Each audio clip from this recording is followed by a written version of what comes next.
उत्तराखंड में आने वाले त्योहारी सीजन में पटाखा व्यापारियों पर जीएसटी की इस बार पैनी नजर रहने वाली है। बता दें कि पटाखे 28% जीएसटी के अंतर्गत आते हैं। ऐसे पटाखा व्यापारी अपना रेवेन्यू छुपाकर प्रदेश में टैक्स चोरी करते हैं और राजस्व को काफी नुकसान पहुंचाते हैं। लेकिन इस बार जीएसटी डिपार्टमेंट ने अभी से ही सतर्क रहते हुए दिशा निर्देश जारी कर दिए हैं। वहीं इस मामले पर वित्त मंत्री प्रेमचंद अग्रवाल का कहना है कि उनके विभाग में स्पष्ट निर्देश दिए गए हैं कि जहां पर भी टैक्स की चोरी की जा रही है वहां पर टैक्स चोरी करने वाले लोगों के खिलाफ सख्त कार्रवाई की जाए। साथ ही जो व्यापारी ईमानदारी से काम करते हैं उन्हें सम्मानित किया जाए।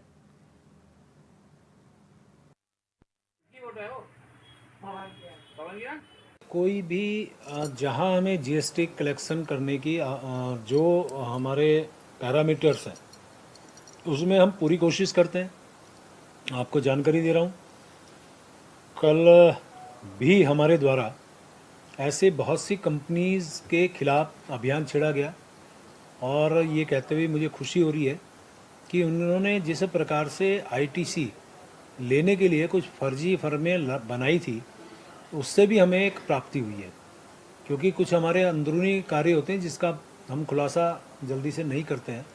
लेकिन आपने यदि सवाल किया तो मैं उसके सापेक्ष ये जवाब आपको दे रहा हूँ कि जहाँ भी हमें कहीं लगती है, कहीं कर चोरी की बात आती है, कहीं जानबूझ के या किसी भी रूप में फर्जी फर्म बना के कुछ भी ऐसी काम करने की जो लोग कोशिश करते हैं उस पर हम कड़ा प्रहार करते हैं। वरिष्ठ कांग्रेस उपाध्यक्ष सूर्यकांत धस्माना ने प्रदेश कांग्रेस कार्यालय में मूल निवास और भूख कानून पर प्रेस कॉन्फ्रेंस करते हुए कहा कि कांग्रेस शुरू से ही मूल निवास पर भूख कानून के मुद्दे को उठाती रही है, जिसके कारण मुख्यमंत्री पुष्कर सिंह धामी ने यह कदम उठाया। धस्माना ने कहा कि उत्तराखंड में भूख कानून सबसे बेहतरीन और सशक्त नारायण दत्त तिवारी की सरकार लेकर आई थी। राज्य सरकार एक श्वेत पत्र जारी कर यह बताया कि बीजेपी के शासन में जितने बाहरी लोगों ने स्कूल कॉलेज अस्पताल के नाम पर जमीन को खरीदा था उनमें से कितनी जमीनों पर स्कूल कॉलेज और अस्पताल बने हैं।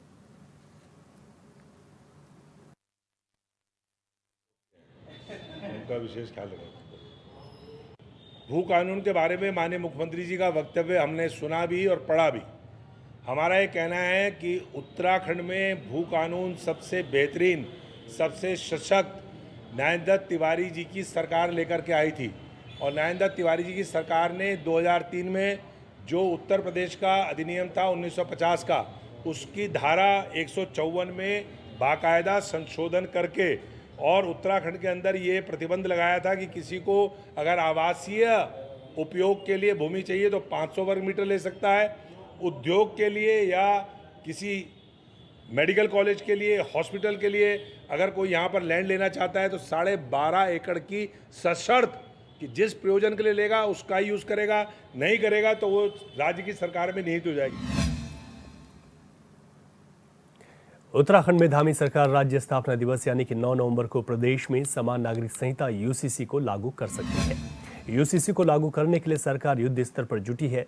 बीजेपी वरिष्ठ नेता देवेंद्र भसीन का कहना है कि उत्तराखंड देश का पहला राज्य है जहां यूनिफॉर्म सिविल कोड तैयार किया गया है और सरकार इसे लागू करने जा रही है।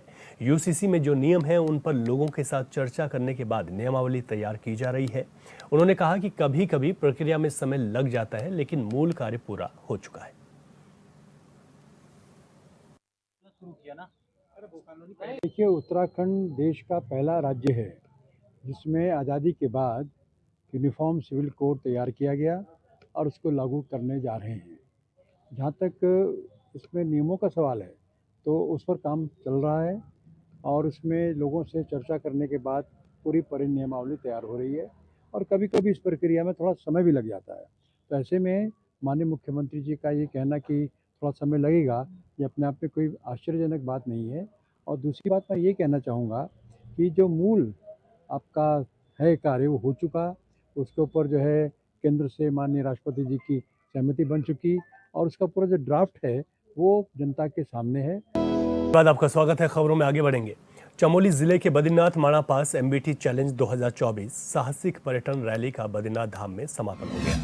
27 सितंबर वर्ल्ड टूरिज्म डे से शुरू हुए इस एडवेंचर इवेंट में स्थानीय बद्रीनाथ माणा, पांडुकेश्वर, ईडीसी, बीकेटीसी, सेना, जीएमवीएन समेत अन्य राज्यों के सैकड़ों माउंटेन बाइकिंग, मोटर बाइकिंग के प्रतिभागियों ने हिस्सा लिया। वहीं इस आयोजन में हिस्सा लेने वाले बीकेटीसी के उपाध्यक्ष किशोर पवार ने बताया कि करीब 17,500 फीट की ऊंचाई पर स्थित माणा पास देवताल पहुंचने पर अद्भुत आनंद की अनुभूति हुई। यहाँ का प्राकृतिक सौंदर्य और धार्मिक महत्व इसकी खूबसूरती में चार चांद लगाता है।